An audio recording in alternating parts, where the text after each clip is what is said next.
Thank you. Thank you all for coming out of this gorgeous day.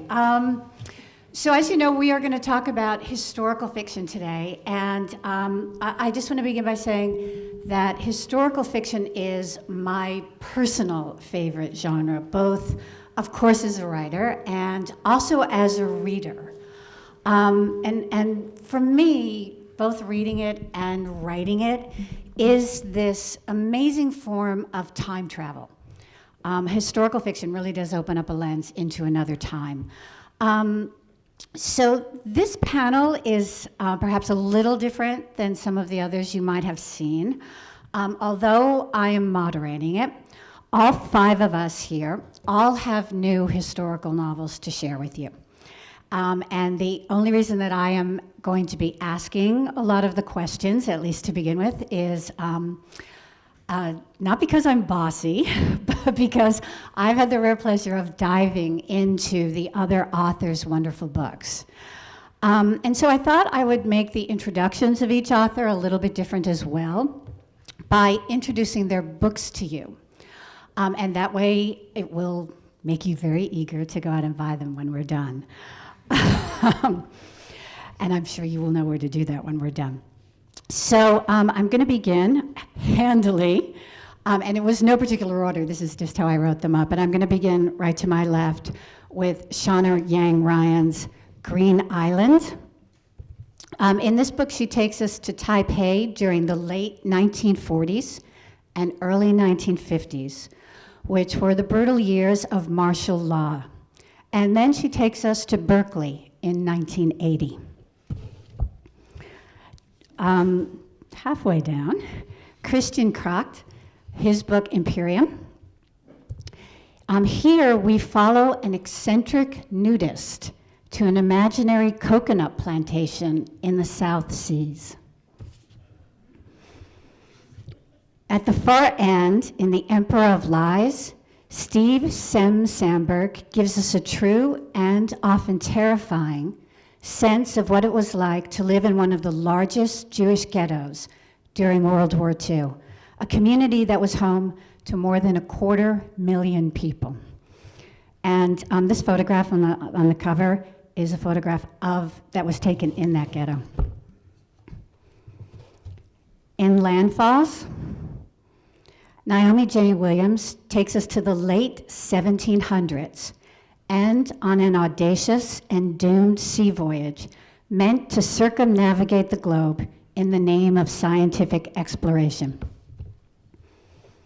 And finally, in My Own, A Master Plan for Rescue, we experience World War II, New York City, through the eyes of a 12-year-old boy who has lost the most important person in his life, and Berlin in 1939 through the eyes of a young Jewish man in the midst of a doomed love affair. So these are the 5 books that we have all written and that we're going to share with you as we talk about this topic. Can fiction be truer than truth, and the art of historical fiction. So now that I have made you all eager to rush out and buy your books, we're going to keep you here while we talk for a little bit longer about it. And I want to begin by asking each of these authors to talk about what inspired him or her to write their book. What was it about each one of these very different stories that drew him or her to it? So why don't we start at the end with Steve and sort of work our way back? So, hi. What really made me write this book, The Emperor of Lies, was a visit I made once to the city of Łódź. It's a quite large Polish city, one of the largest actually. And I went there by train from Prague, and I went into the middle of the city, which at that time was completely desolated still. I mean, the ruins of the former ghetto was still standing, and it's not so often you actually see that. All the places of this quite large area in the city, center of the city, was still standing the way it had been 1945. And then I got to know by some difficult roundabout means that there actually existed a unique historical document, a day-by-day account written by the people, the Jews themselves, inside the ghetto. And that's something unique. You don't have that so often. The people that were actually submitted to this kind of torture actually documented the way they were tormented each and every day. It's called the Ghetto Chronicle, and it's a document of more than 3,000 pages. It was started to write in 1941, and it went on. There was quite a few journalists and other persons writing this document, and it went on until the last of them put down his pen and actually boarded the train to Auschwitz. None of them survived, but the document did, by miraculous means. So what I did have as a material was ordinary people telling about their own lives, about trying to survive on 2 cans of soup each day, trying to have working hours for 10 to 12 hours each day, and really trying to just survive the Holocaust. I think of it as Holocaust in slow motion. You don't see the large scale, you don't see the armies, you don't see the masses, you see the individuals. And what I did try to do in my book, The Emperor of Lies, was to give shape to these lives, to tell the stories from the grassroots level and up, so that people who read this book can identify not only with a historical process, but with the individual destinies and lives. And I think when you read the book, you really see how that happens.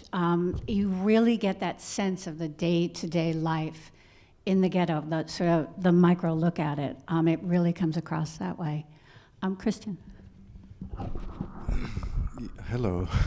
Yeah, I'm an author from Switzerland, and my book Imperium is set in the South Seas, more precisely in the German then colony of German New Guinea, which is today Papua New Guinea, and the way I found this book was there was a real-life character by the name of August Engelhardt, who's a very, very marginal character in history. Nothing was known about him. And he, as you said, was a nudist and a radical vegetarian who lived in Germany around the turn of the last century. And in 1902, he got very fed up with sort of the very restrictive, almost Victorian morals of the imperial Germany at the time, and decided he was going to go to the colonies and buy a small coconut plantation and subsist entirely on coconuts. No longer be a vegetarian, but a cocovore, and be naked and create a cult on this little plantation island where he was sort of the master. And so I found a picture of Engelhardt at a yard sale in Munich, and it was a postcard, sepia-tinted postcard of a young man with very long hair and a long beard and very almost malnourished, and he was wearing a loincloth, and it looked very modern. You know, it looked sort of like maybe late '60s proto-hippie, and this image jumped out at me, and it said on the postcard it said 1903, and I really wanted to embroider this person's life a little. Nothing was really known about him, but yes. Okay, I love the idea of a book that's born at a garage sale. That's fabulous. Okay, Naomi. So my book, Landfalls, came from a map seller's error. I've always been fascinated by antique maps. This is a very expensive hobby, so I own like 3. But some years ago, about 15 years ago, my husband bought me a nice big antique map for my birthday, and the map seller, who will remain nameless, but is a highly reputable seller of such objects in San Francisco, told my husband it was a late 18th century map of San Francisco. And we hung this thing up on the wall, and I said, wow, they really got a lot of things wrong. So late, too, right? Late 18th century. So I stared at this for months. Every time I walked by it, I'd look at it and go, is that really San Francisco Bay? And finally, I took the map down and turned it around and looked at the thing that was stamped on the back. And, I had the latitude and longitude marked on it, and it listed this voyage, the La Pérouse voyage, and these two ships, La Boussole and L'Astrolabe. So I thought, well, I could have Googled this many months ago. So I did. And it was not San Francisco at all. It was a bay in Alaska. And I got interested in this voyage that, as an American, I had never heard of. People don't grow up learning about the La Pérouse voyage in California, or really in any other state in this country. But it's a very famous voyage in France and, oddly, in Australia, which is one of the places they visited. And for its time, it was a remarkably progressive sort of voyage that wasn't about conquering land, and it wasn't about extracting resources, and it was all about trying to complete the globe and itself rather arrogant ambition. And it was about science. They had lots of scientists and artists on board. And I thought, wow, wouldn't it be great if somebody wrote a collection of linked short stories, and each story would take place in a different part of this voyage and be told by a different person? Like, somebody should write that. And I thought, I should write that. And I thought, no, because I don't know French, and I'm not a man, and I don't know how to sail, and I can barely swim. I'm afraid of getting seasick, and I've never been to any of these places except for Monterey, California, where they went briefly. And so for about 4 years, I tried to talk myself out of writing the novel, but it was sort of stuck in my head, this idea, and eventually I just indulged it. And 10 years later, I had a book. I love how the books you want to write eventually force them ways. There's some on you, don't they? That's so great. Okay, Shawna. Thank you. Hello. So there are two things that usually happen when you mention Taiwan, which is somebody tells you about their favorite Thai restaurant, or they are convinced, that it's part of China, and they want to talk about that. So this book kind of came out of some ignorance, and part of that ignorance was my own. My mother is from Taiwan, but I grew up not really being able to distinguish the ROC from the PRC, and I actually had an argument with my mother once about it when I was little, because I was like, Republic of China, what do you mean you're from Taiwan? It says China. And she tries to explain this complicated history. So I decided after college to move to Taiwan and try to understand my heritage. So I went to Taiwan for a year, and in Taipei I encountered this museum, which was a memorial to a massacre that had taken place in 1947. It's called the 228 Massacre, and between 10 and 20,000 Taiwanese were killed by the Chinese nationalists, the Kuomintang. Anyway, so I was totally shocked by this, and I asked my mom about it, and she had never heard of it. Which further shocked me. And from there, I started to learn about Taiwan's political history, and that it had 4 decades of martial law, which I also didn't know about, and didn't know that my mother had grown up under martial law. So all of this was intriguing, and I decided that, if I didn't even know this, someone of Taiwanese heritage, I was sure that other people didn't, and this was a story that needed to be told. Okay. So the inspiration for my book, A Master Plan for Rescue, actually came about while I was researching my previous novel, which is a novel about Mary Todd Lincoln. I was in Washington, D.C., and I took a break, and I went to the Holocaust Museum, which might be an odd thing to do during your break in research, but that is what I did. And I came upon the story of the St. Louis. How many people here have heard of the story of the St. Louis? Okay, you guys are bigger history buffs, because sometimes no hands go up. I had never heard it. The St. Louis was a refugee ship that left Germany in 1939 with 900 Jews aboard. They all had visas for Cuba. And when they got to Cuba, the Cuban president said, "I've changed my mind. You cannot land here." And so they began to sail up the coast of Florida.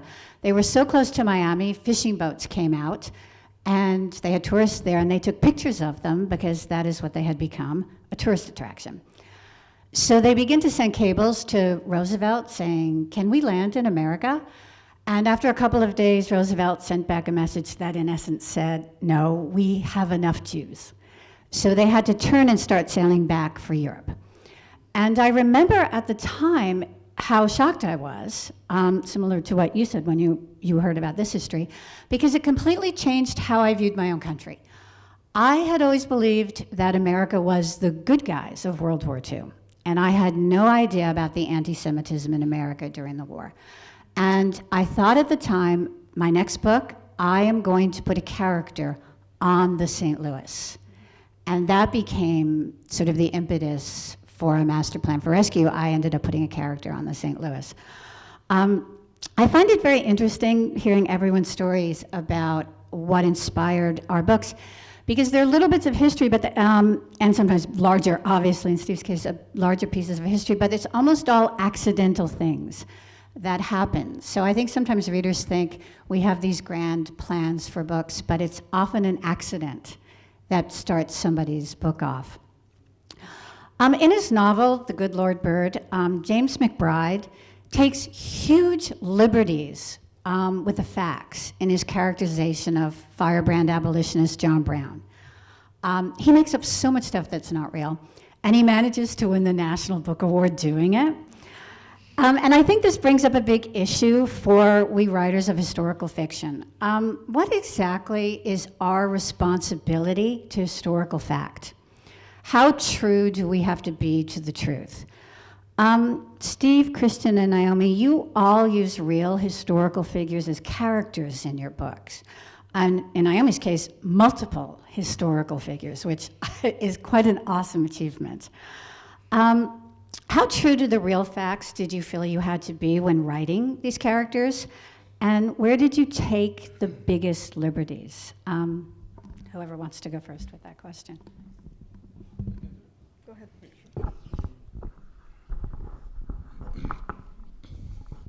In my case, it's quite simple actually, because all the people that were functionaries, you would say in Polish or in German, that had some sort of position within the hierarchy of the occupiers or the ghetto Jewish administration, they really existed. So there would be no point actually in trying to figure out false names for them, right? But all the majority of the people were actually victims of this persecution, and they were then and are still nameless. So in my case, there was the head of the Jewish council that was actually a Jew, Mordechai Chaim Ronkowski, and everybody knew about him. If I would kind of fictionalize him, it would just be stupid, because everybody would read in to his characters the way he walked, the way he talked, and everything would be known. So it would be stupid to do that. But the victims, the large mass of people that were actually in the ghetto, they are my invention. But they are inventions that are taken from this chronicle I mentioned, that really talks about real people living real lives in real circumstances, right? So I could just take some of those stories and match them with other stories and intertwine them and so on. So I didn't figure this is a problem. And my character, the main character, you can say, the administrator of the ghetto, Ronkowski himself, he is, as all people are, as we are here on the panel and as you are, a multifaceted person. He has many, many sides to him. He's both victim and oppressor at the same time. So depending on which way you look at him, from which point of view you look at him, he will be a different man. And so what I try to do, and as a writer can do, and a historian might not be able to, is to try to approach this complex personality from as many sides as possible, and in that aspect give him true life, which is not the same thing as trying to falsify history, but try to get as many layers and perspectives on him as possible.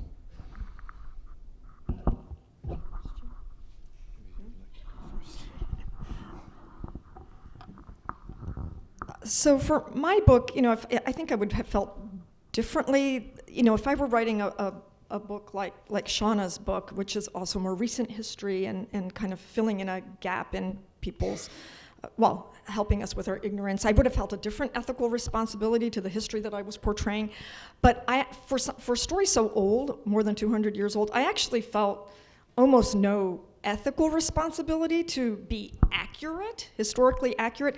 But just as a kind of narrative exercise, I decided that I was going to be as accurate as I possibly could, just for fun. So, for instance, there are very many characters in my book, and most of them have French names, and some of the names are a little bit similar, and I just made this decision. I wasn't going to change anybody's name. I was like, sorry, all these people that are called Dula something something, they're going to still be that way, and you'll just have to keep track of them. And then I heard from people in book clubs that they really had trouble keeping track of the characters sometimes. So the paperback, which is coming out at the end of the year, is going to have a list of people in the front of it, which apparently will be helpful. But I often found that when I was tempted to change part of the historical record, it was because I wasn't being that creative about how I was going to fictionalize or tell that part of the story. So, for instance, I wrote a draft of a chapter that's at the end. I described the book before as a collection of linked short stories, and that is how it started, but eventually it turned into a novel. So anyway, I'm supposed to call it a novel now. In fact, the cover says, Landfalls, a novel, in case you are confused. I thought maybe they put that there to make sure I wasn't confused, but for instance, so there's this chapter at the end that's told from the point of view of the commander, La Pérouse's sister. And when I originally drafted this chapter, she was a widow. And then inconveniently, I did a bunch more research and discovered that her husband had outlived her. So I thought, well, you know what, who cares? I mean, I'll just make him be dead. And then I thought, well, actually, it could be more interesting if he were still alive. So I actually made a character that corresponded with him, and I think that it's now a better story as a result. There are places where I conflated multiple characters who kind of serve the same role, and just assigned that one of their names to this, what was actually in real life a bunch of people, and turned it into one person. I did things like that. But again, it was like a writing exercise for me. How accurate can I be and still have drama, still have interest, still have tension, and all that? And I found that most of the time I could be pretty accurate. So, Christian? Right, now you have to answer. Yeah. Oh, sorry.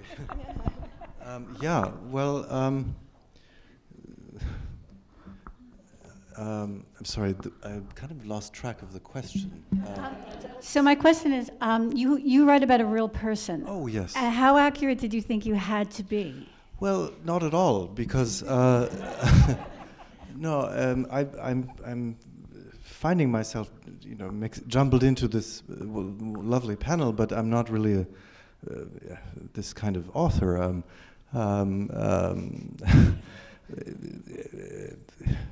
First of all, nothing was known about August Engelhardt, the person who my book is about, and so there was one, I think, thesis written about him at the University of Auckland in New Zealand, and that wasn't downloadable in any way, so I had to go down to New Zealand and speak to this fellow, and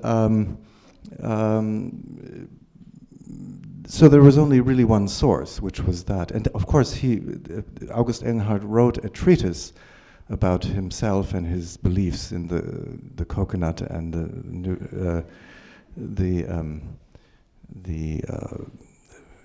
plan to be naked for the rest of his life.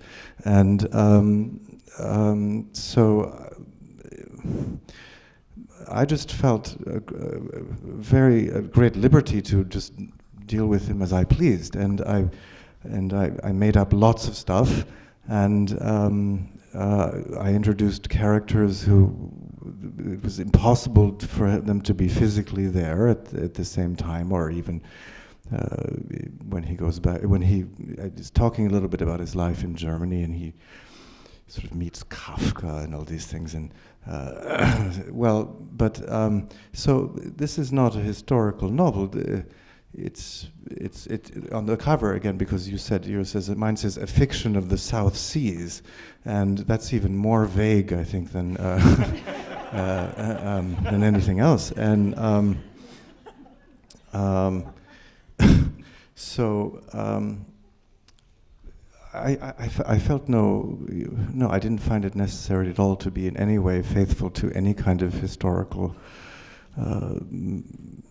dialectic or anything.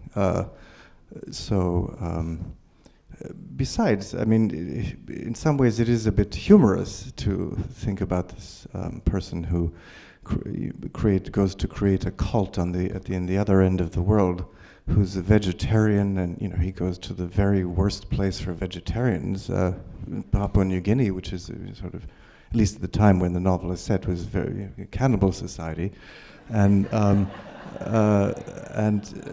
of course he takes with him this immense, Teutonic baggage of his own esoteric ideas, and of course he fails and goes mad, and so it's a good question, but I'm not really able to say or give you a good answer. Sorry. I thought that was an excellent answer. And you're on the panel because, this is Berkeley, and we were required to have one naked cocavore on our panel. So, just so you know. Can I just say something about Christian's book? Actually, okay, because it is a very funny book, and I kept going to Wikipedia to check on things, and one thing he has in there that's really hilarious, but it turns out to be a total fabrication, is there's an inventor of Vegemite who comes out. And I thought, wow, is this how Vegemite came about? And then I went to Wikipedia, but Christian's story about Vegemite is much more interesting than the real story. So you should all read it. This is why fiction is so much better than the truth. So my book, like Shawna's book, is populated with fictional characters who move around within real historical events.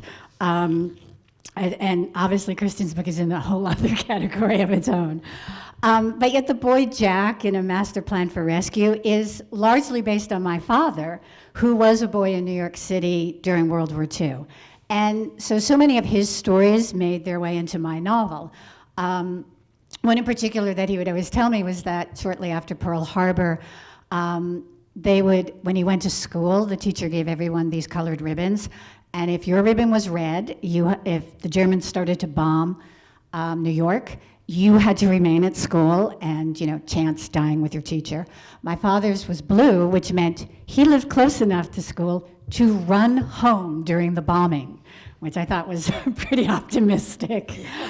Shawna, from what you're saying, I know that from reading your acknowledgments, you talked with many members of the Taiwanese American community while you were researching and writing, and what you've said here, it seems to me that also you probably incorporated a lot of your mother's stories into this.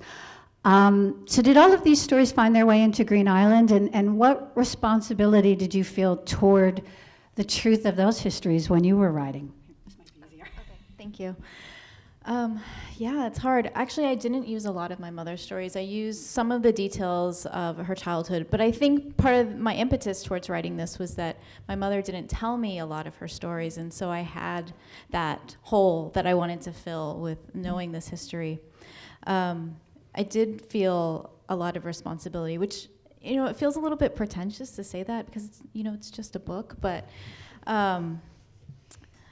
because there is this big blank space of Taiwanese history on the world stage that, I felt like I was presenting this, and this might be people's only exposure to Taiwan's history. And so I did feel some responsibility, and I also felt responsibility to the people I interviewed who had gone through such painful experiences. And in all the events I've done since then, in every single one, there have been people who stand up and want to share their stories with me, and it's been incredibly moving. I mean, I think I leave every single event crying because this martial law was lifted in 1987, and every time I meet somebody who lost a family member, who had a family member that was arrested or just disappeared, so it's a very recent painful history. So I felt a lot of responsibility to the people I spoke to represent this with sympathy and fairly accurately. Steve, a question for you. I think writing anything about the Holocaust is, I think, difficult because I think sometimes there's a sense, certainly in the publishing world and often with people, that everything about the subject has already been written.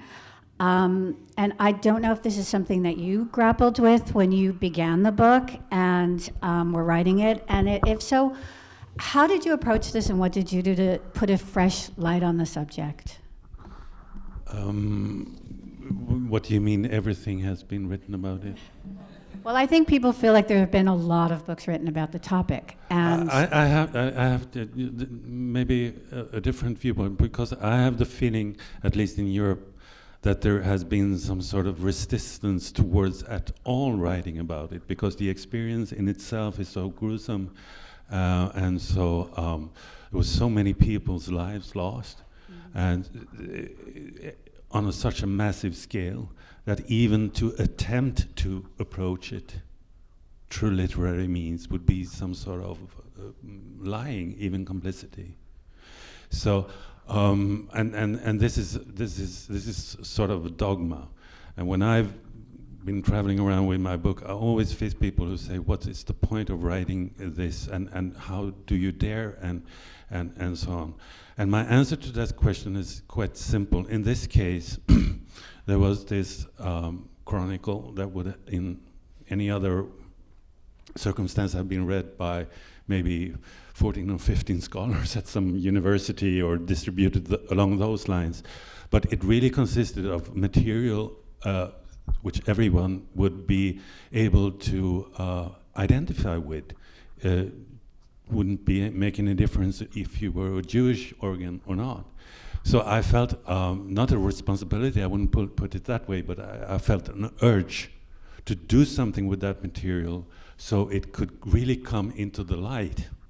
And the answer to the other question, my question that was added towards on yours, is that I don't feel I am desecrating anything or Jewish memory or anything by trying to say that those people who were trapped in that place also had their individual histories, their childhoods that were taken from them, the kids that never got any education, the old people who had all their life savings just thrown away, and everybody just in a matter of days, years, weeks, when they were not productive anymore, were just thrown out like cattle.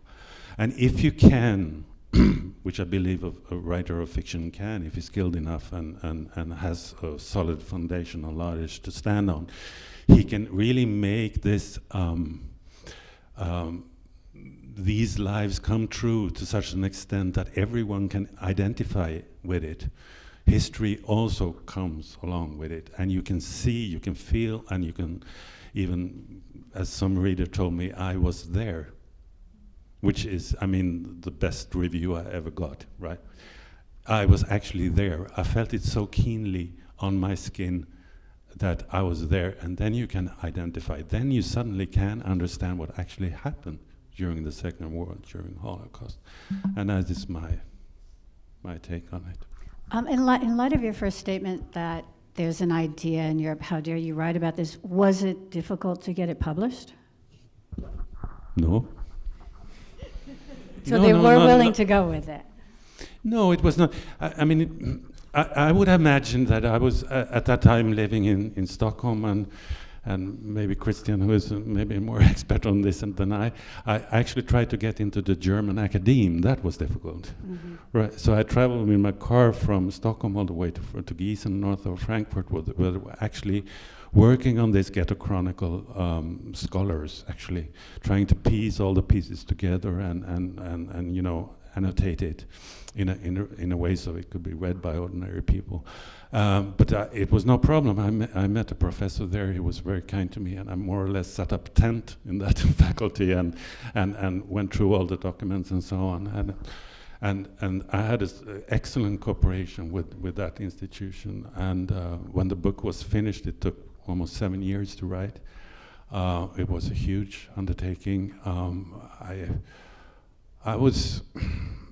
remember I was sitting and presenting the book in this kind of format, and this was a Swedish audience, but And there was a lot of people asking questions. The book was recently published, and suddenly there steps out this old man from the back of the audiences, and he raises his hand and says, "Oh, it's true, everything he writes. I was there."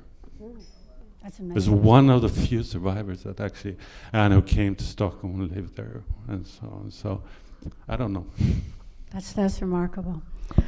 Naomi, you talked a little bit about how you ended up telling the story of the sea voyage through the point of view of many different historical figures. And I'm going to say I was in awe of this approach because it's so many characters, which requires a lot of research, but also is a tricky way to tell a story.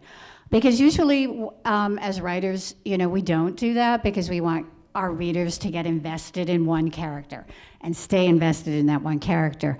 And you totally pull it off. I mean, I just got involved, and each time I would be like, oh no, I have to get used to another character now, it's another chapter, but then I would get invested in that character, and they're all very different. Why choose this challenging approach? And obviously you thought it was the best way to tell the story. I mean, talk a little bit about how you did that. Obviously you said it took 10 years to write this book, which I can see why. And just give us a little bit of that sort of, inside baseball talk about writing that. I'd be happy to. Well, first, it was possible because I conceived of it for most of those 10 years as a collection of short stories. And when you write short stories, right, you write one or you read one, and then you do another one, and that's like a different world, and you have different characters, and so I didn't feel much responsibility between one story and the next about the narrators. I just kept switching and thinking, well, who cares? Be invested for 10 pages, and then there's a new story. You can be invested in somebody else. And then when I submitted it for publication, it became a bit more of an issue. So most of what I did during the year and a half that it underwent edits was kind of smoothing over the book so that it still had all these different narrators, but it had more sort of arcs that crossed across the different chapters so that it felt more coherent and felt less like discrete short stories and more like a novel told from many points of view. But I did have an impulse behind this, even when I was thinking of it as a short story collection, that I think was basically a feminist impulse.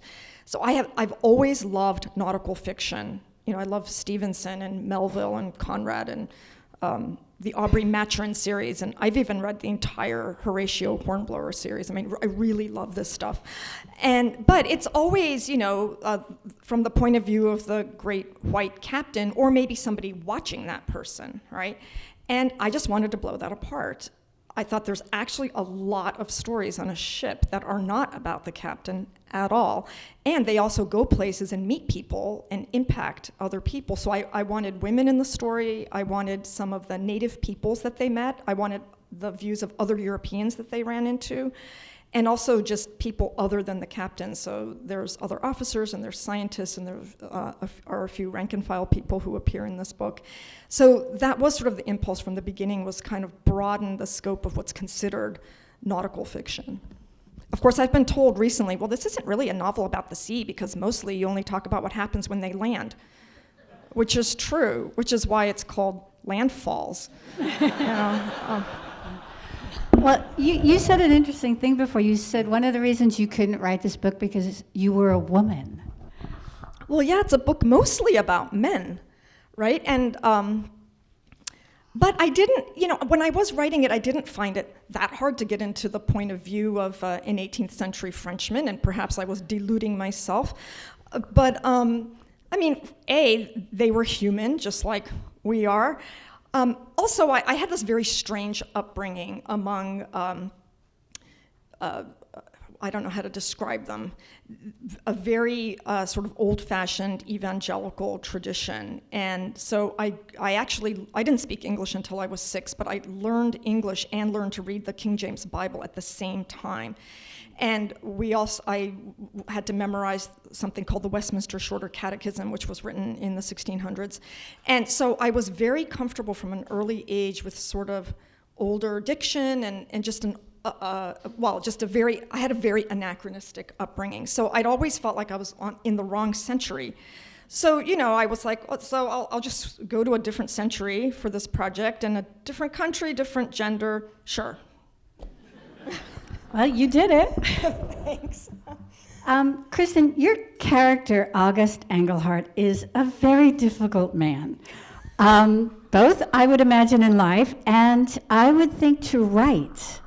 He's rigid, judgmental. He has very odd personal habits. He's paranoid, and eventually he's mad. And yet he has to and does carry this book. I'd like you to talk a little bit of the challenge of writing a character like that, a character who might, because there's always all this talk about unlikable characters, which I think is nonsense, but you pull it off here, where he carries this book, we're interested, we feel for him, I think we root for him, and yet, truly, I would not invite him to my dinner party. Well, it's interesting that you should say that. I mean, he's not the most salubrious of people, and he's flat. He's not. He's like a vessel. He's not really there in a sense, and I never got the sense of him, and. Again, I presume when you write historical fiction, you have the internet to help you, and libraries to guide you, and texts that are sort of hidden somewhere. And so I had none of this. I just had his strange and rambling manuscript about his plan to. It was actually a very missionary plan to surround the globe with colonies of cocovores. He was going to, have his idea transcend history, and a lot of people also came to visit him because he had written epistles and letters and articles for newspapers in Berlin and Munich, and in vegetarian publications, and so these people started arriving and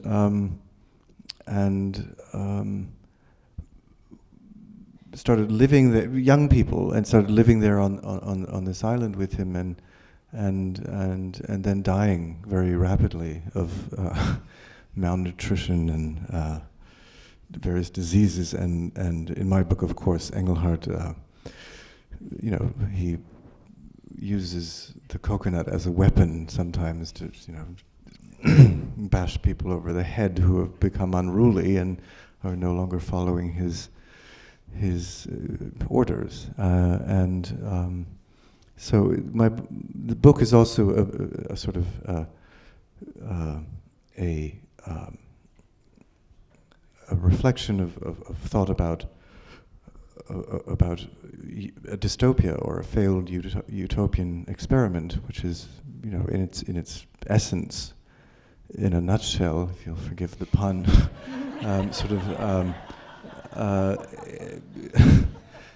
rather, benign, and is not harming animals or people or anything, but then it does become, because this hierarchical structures become attached to Engelhardt and his endeavors, it becomes malevolent and just goes down the drain, along with a whole bunch of other people who believed in him.